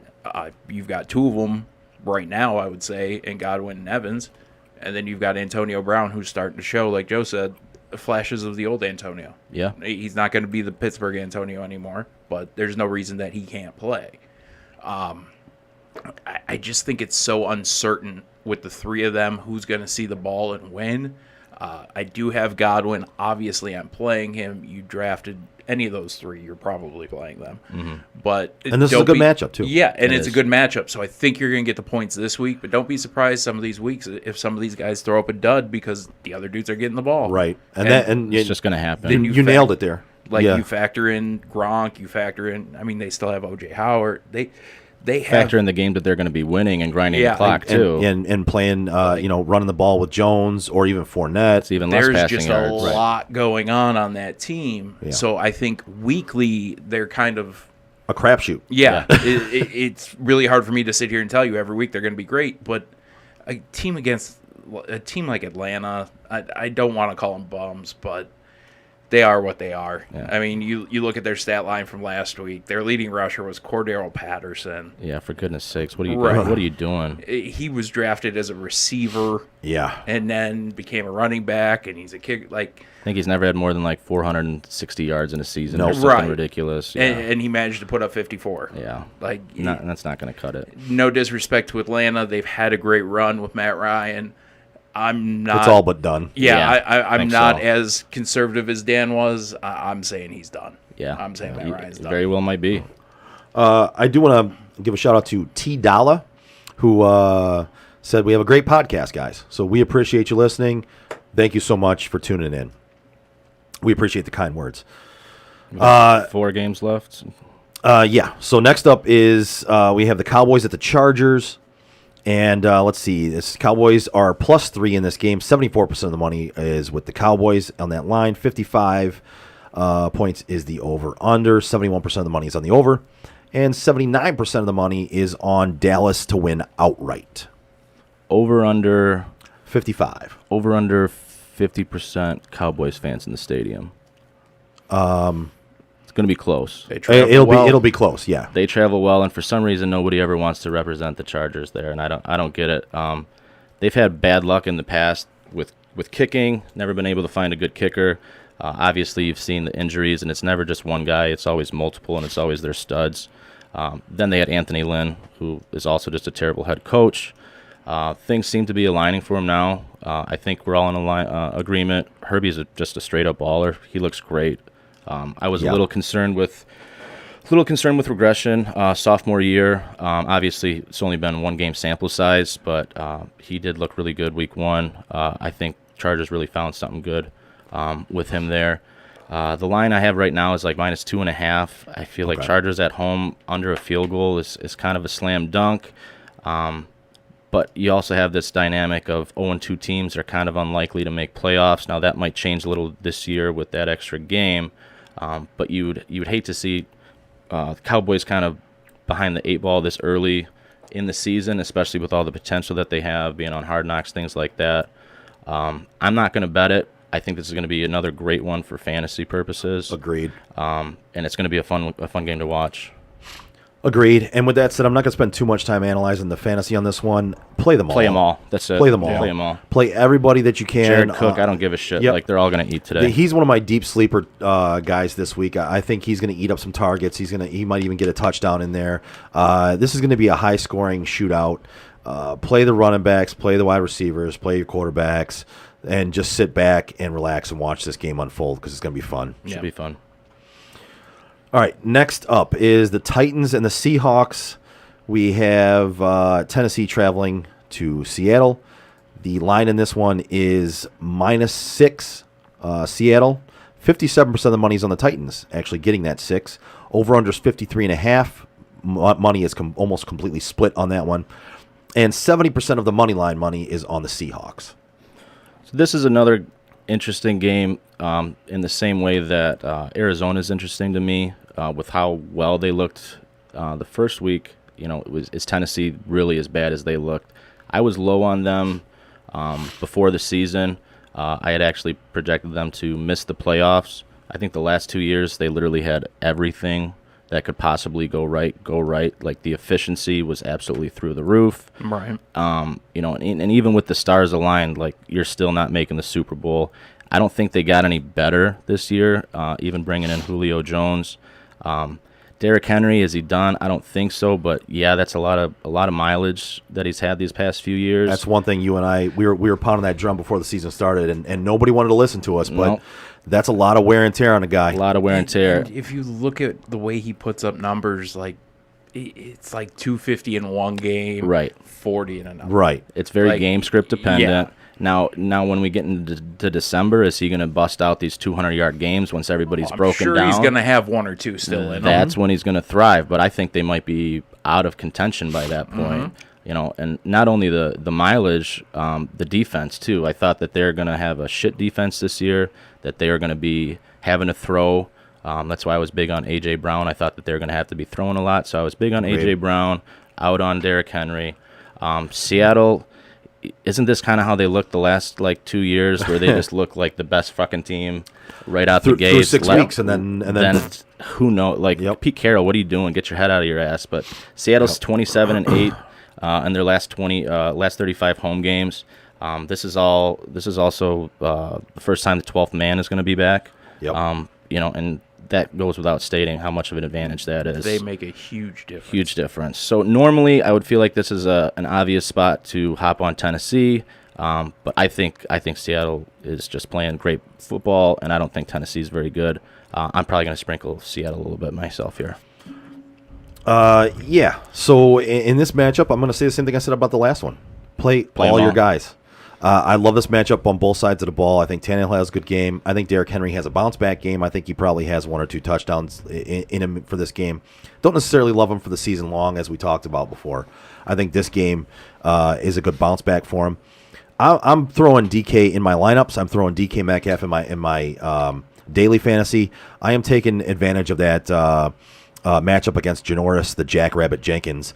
I just think DK is going to have a baller of a game in this game. Russ is going to cook, and DK is going to eat feast. like a mother. Yes, and I like Lockett in this game as well, but I think DK has the better game this game, whereas Lockett last game had the better game. I think DK takes advantage of that matchup in this game and has a great game. I think playing Gerald Everett isn't a bad play either. He's a fringe sleeper going into this game. You can play him. I think there's going to be enough targets to go around. And I'm playing Chris Carson as well, because he looked like he was actually involved in the passing game, which he hasn't really been involved in the passing game in many years, many times. So, And he's not on the injury report now. right, for once, which is so- weird, which Yeah. he usually is. I was going to say, that's like the first time in almost 2 years. I was going to say, yeah, he might be on there for today. We'll have to check. Frank, what do you got on this one? I'm going to keep it pretty simple. I got to see something out of Tennessee. Tennessee cannot have the game they had last week and come back with a repeat performance, essentially, and expect people to take them serious going forward. If they lay up a dud like they did last week, then I'm sorry. Yeah, I'm turning off Tennessee. out on the year, yeah. We're just gonna push them off to the side and move on. No offense to Mike Vrabel or anything. I think he's done a wonderful job with that team. Agreed. It's just not looking like their year. Seattle, I think Seattle's trying to prove something. I do think they enjoy playing for Pete Carroll, and I think everybody's well aware of the fact that Pete Carroll, not necessarily on the hot seat, but he's on the hot seat to be on the hot seat. Yes. I like that. Like he's right there where a couple of questionable moves. You got to make And something happen. Yeah, like you're pieces starting are to look at there. moving on. Yep. Yeah. So I It's think kind of this put up or is- shut up. This is two teams who are put up or shut up this week. If they were between Russ and Pete, it's going to be Russ 100% of the time. And if they choose Pete over Russ, they deserve whatever happens afterwards. Yeah, honestly. And it'll be amen. bad. Yeah, it will be. It's not going to be good. It's going to be very, very I bad. understand you can't fire a coach after a Super Bowl run, but when you make questionable calls like not giving Marshawn the ball in one, I really start questioning your coaching decisions. And here we are years later. You've kept your job. You've done a decent job. You've kept them relevant. They've started off hot as hell every year. And then fade. But that's the problem, is they die off. So Tennessee's either gotta get something going, or Seattle's gotta be dominant in this. But one way or the other, I think you see one dominant team and one that just starts to go away. I think fantasy-wise, I think it's going to be a fun game to watch. But, that's kind of the intriguing thing to watch in this game in reality-wise, is to see which team is actually going to take the step forward and which team is going to kind of regress. Or if they both do. Who knows? If I'm picking, honestly, I got a gut feeling Tennessee's gonna have a bounce-back game. They need to. I tend to side with that myself, but I don't think I'm going to throw any money on it because I'm not that confident. No. There's very few matchups this week that I look at and go, I am so confident. Yeah. Like, I'm a casual bettor. I bet things It's is a tough sure week thing. this week. It really is. Yeah. There's very few that I look at and say they're sure things. Next matchup is the Chiefs at the Ravens. It's the Sunday night matchup. The Chiefs are minus 3.5 traveling to Baltimore. 84% of the money is on the Chiefs, minus that 3.5. 53.5 is the over-under. 64% of the money is on that over, and 88% of the money is on the Chiefs' money line. So this is another one where I feel like that 3.5 is kind of just dangled out there like a carrot, just asking for you to grab it. With all the bets that are coming in on KC, I would think that I would be seeing 4. Now you still might see a 4, maybe even 4.5 closer to game time. Yeah, we still got a while before game time. Right, Who knows? especially being the night game. I am thankful that, at least for right now, the primetime games are good. Now tomorrow that might change. But, I'm going to enjoy tomorrow. for different reasons. We'll get to that one in a minute, but I'm going to enjoy it. I do hate being on the public side, but I do think Chiefs are at least 3.5 points better than Baltimore. You saw Derek Carr just shred them in the second half and in overtime. This is also going to be a shorter week for Baltimore, even with the night game, because they did play Monday. Granted, I don't expect Kelsey to get 19 targets, but if Darren Waller just did that to you, what the hell do you think Kelsey's going to do to you tonight? So yeah, Kelsey's going to destroy him. It's a done deal. This should be a slam dunk spot for Baltimore. They are going to be at home. They are going to be fired up. If they get up to a quick lead, I can see them kind of being in the game for the most part. But if they get down, this is going to be at least a 7-point win by KC in my mind. Yep, I actually wholeheartedly agree with that. I actually think Kansas City does take an early lead, and I think they keep the lead all game. Baltimore has a hard time playing from behind. That's just the way it is with that team. If they don't get a lead, they're not going to be playing very well. They just didn't look like the same Baltimore team either. No, they really didn't. Well, they've had so many injuries at running Right. back, and you're kind of piecemealing the running back core together. They're going to have a committee going. You're going to see some Tyson Williams. You're going to see Latavius Murray. You're probably going to even see Devontae Freeman tonight. I don't trust Lamar Jackson to throw the ball yet. I still don't. I'm sorry. He just hasn't proven to me that he can. And honestly, I think he might be the only one rushing the ball. I mean, I know they're going to have a committee in the backfield, but he might be the only one doing damage on the ground. Well, and without running RPOs where they actually fear your running back, Right. his running game is diminished as well. I think I play all my Chiefs. Travis Kelce could have a monster game, which he kind of always has anyway.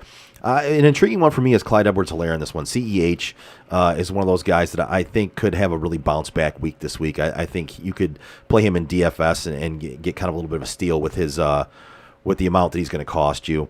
I kind of am staying away from that Baltimore backfield. I just want to see how it's going to play out now that they've got 1 week under their belt, and Harbaugh's basically saying it's going to be a committee. I want to see how that committee plays out.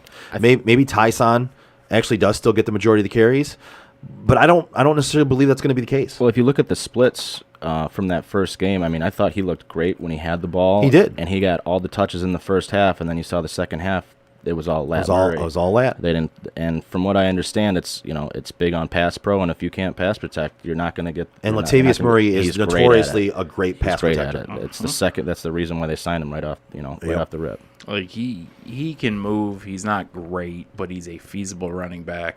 But he is great in protection. Yeah. Yep. Really, when it comes to this game for me, I really feel like we're going to be talking about Kansas City come Tuesday. I'm not saying it's going to be warranted. I don't think the Ravens are as good as they've been in past, but I think this week the Chiefs are going to have a statement win. You got prime time, and Yeah. that's still and a good I think we matchup. roll in here Tuesday and we start talking, and the Chiefs are going to be a topic in my opinion. Well, it's a primetime game. It's a bounce back they need to have, and the national media, along with most of the public, are talking about how Cleveland love had them on the ropes and gave them that game. I think they're going to come out in this game and try to make a statement and say, we're still the Chiefs. We're still here. Well, that was the reasoning behind my pick for KC last week, which if it came down to that 2-point conversion like I discussed with you, it's crazy how accurate Vegas is a lot. But it's not that I didn't have any respect for Cleveland. I think Cleveland's a great team. I think that KC preseason they were going to come out and be in FU mode. Yeah. We're going to be the first 17-0 team. We want to make our mark on this league. So I think they're going to make a scene out of Baltimore. Yeah. All right. Last but not least, is Can I sign off? Are the Lions? Can I go now? Are the Lions traveling? Sit here until the end. Are the Lions traveling to Green Bay? Damn it. Green Bay is minus 11.5 in this one. Only 59% of the money is on them with that minus 11.5. Over-unders at 48.5. 82% of the money is on the over, and 90% of the money is on Green Bay money line. I don't know, with the fact you wanted to bounce out of here, I'm not sure you have much to add to this one, Dan, but go right ahead. My only real question is, like, how did this get a primetime game? I had that question before the season started. It obviously wasn't decided last week. Right, and granted, when it's halfway through the season and you're getting two shit teams or one really bad team, you didn't necessarily know how bad they were going to be. Right. It was no secret that the Lions were in total rebuild mode. They were gonna be a back alley abortion from game one. So there was no reason to schedule this on fucking Monday Night Football. None. Just plain and until simple. like 4 weeks ago, we didn't even know if Aaron Rodgers was going to be playing. Right. Exactly. So Even when the more schedule was reason, made, it was going to be Lions against this was garbage versus Jordan Love. Jordan Love, yeah. Bryce Love. Bryce Love. Oh my goodness. Yeah, I don't really have much on this one against either. Against Brother Love. Brother Love, yes. Buddy Love, whatever. Bishop Sycamore. Yeah. Rodgers is 6-0 against the spread, straight up after a loss his last 2 years. Like we mentioned about the New Orleans game, this might have been one of those games where they pretty much shipped it in the first quarter and kind of just said, screw this game. So if Rodgers really comes out in that FU mode, it's not going to be close. It's going to be ugly. It'll get ugly. Is there that potential for that backdoor cover like there was with San Francisco? Absolutely. But I don't see that happening more often than not. San Francisco gave them a lot of the underneath. They gave them anything they wanted. They got the onside kick. So if Green Bay comes out and it's 14-0, 2 drives into the game, it's just going to be pedal to the metal. Yeah, and I think this is one of those games where we talked about KC last game with this. Packers are going to come out and try and stomp the Lions just to show that last game was a fluke. They're going to come out and assert their dominance in this game. You get the media off their back for another week, right? Yeah. Yep. And just show that, hey, yeah, that was an anomaly. This is who we really are. I think Aaron Rodgers has a great game. I think Devontae Adams has a great game. I think Aaron Jones has a great game. I'm playing all of them. And actually, the Lions I would play would be the running backs. If you got a Lions wide receiver on your team and you want to play him for garbage time, I question your fantasy skills in the first place. But yeah, you should just drop them. Garbage time points do still count. If you play them for garbage time points, that is one thing. Hawkinson, I think, has a great game, and I think he's going to continue to have great games all year because he's playing with Captain Checkdown. Yep. Right? So Jared Goff is Captain Checkdown. He's going to check down to the running backs. He's going to check down to his tight end. Baby hands. And yep. Jared Goff, baby hands. Baby hands. So yeah, he's going to check down, and Hawkins is going to have a good year. The running backs are going to have, as long as they're in there, they're going to have good years receiving the ball. Both of them will. I think they're going to split time, but I think it's worthwhile for them splitting time. I think they're both running backs are viable plays in this game, especially if you don't throw to your wide receivers. Right. You're going to have to throw to somebody. Right. I think if one of those guys goes down at some point during the year, the other one's like a slam dunk. Slam dunk RB1. And with this scenario, they're going to be playing from behind a lot. The Lions will be all year long. So you're going to get in those garbage receptions. time, you're going to be getting receptions to your running backs because the defense is going to give you that underneath throw. Yep. They're not going to give you the deep throw, so you're going to be throwing underneath, and a lot of those are going to be. That's what happened last week against San Francisco. It's going to be your running back coming out of the backfield and running an out route or right over the middle, running a hook route. You're going to get a lot of those passes to your running backs, and the Lions running backs will be getting those all year long from Captain Checkdown. So, Frank. I know you guys. I know you, Joe, well enough to know exactly what you're going to say in this situation. Dan, I'm interested. Okay. My opinion. Yeah. In the off chance that Green Bay plays like they did last week, this has SOL written all over it.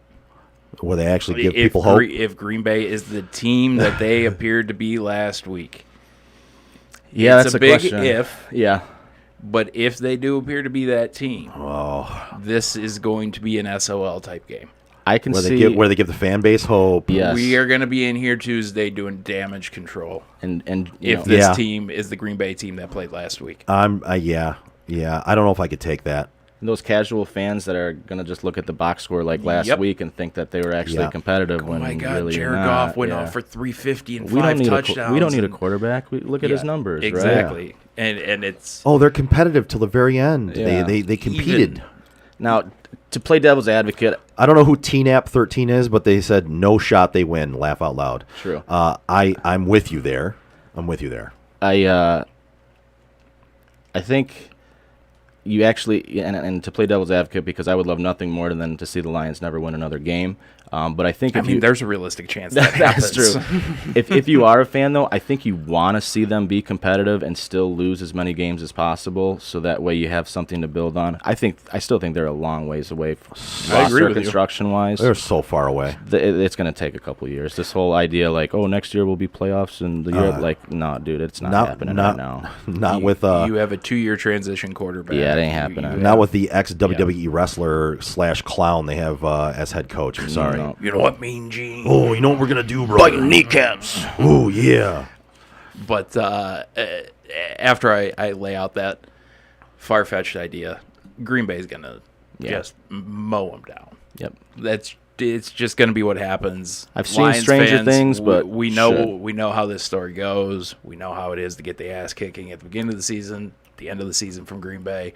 You're getting it both this year. You're getting it right at the start, and you're getting it the last game of the year. Perfect. I would have it no other way. I don't think there's a choice. Yeah. I think Aaron Rodgers, one, is technically playing for a contract this year. Yeah, I mean, this whole idea. No matter where he's gonna be next year, you're right. Yeah, like Pittsburgh. I love this whole idea that he's coming out there saying "fuck you" to Green Bay, and he's Yeah. doing this out of. Let's be honest, this dude's trying to get paid next year. Right. Nobody's paying you if they think you've fallen off. You're not going to tarnish your legacy and Right. purposely play like shit. No. Like he has to come back, and even more after last week, we kept talking about the warpath he was going to go on. He's got to go on that warpath now. Yep. He doesn't have a choice. This is the Yep. perfect get Yep. right spot right here, right? And So- you know who he's playing? That's who he's playing. I hope he's not playing Diarrhea. That's exactly who the Because Lions he's got are. to play That's- Lions too. close. That's what's going to happen. Yeah. They're just going to be a shit stain on that field. Yep. All right, boys. Cool. Went a little bit over 12:20, but we got everything in, and hopefully the advice and the knowledge that we're going to bring to you will help you out throughout your Sunday of football betting and fantasy wise. With that being said, boys, do we have anything else we want to say before we get out of here today? I'm good. I got to get No. some bets in before one here. All right. Yeah, you and me both, and I got to fill out some DFS lineups. Go out there, enjoy another fun day of football. Enjoy your Sunday. Don't forget to tune in on Tuesdays at 7 p.m. for Sports on Tap Detroit's regular show, and again next week at 10:30 a.m. for the Sports on Tap game day. All right. Enjoy your football Sunday.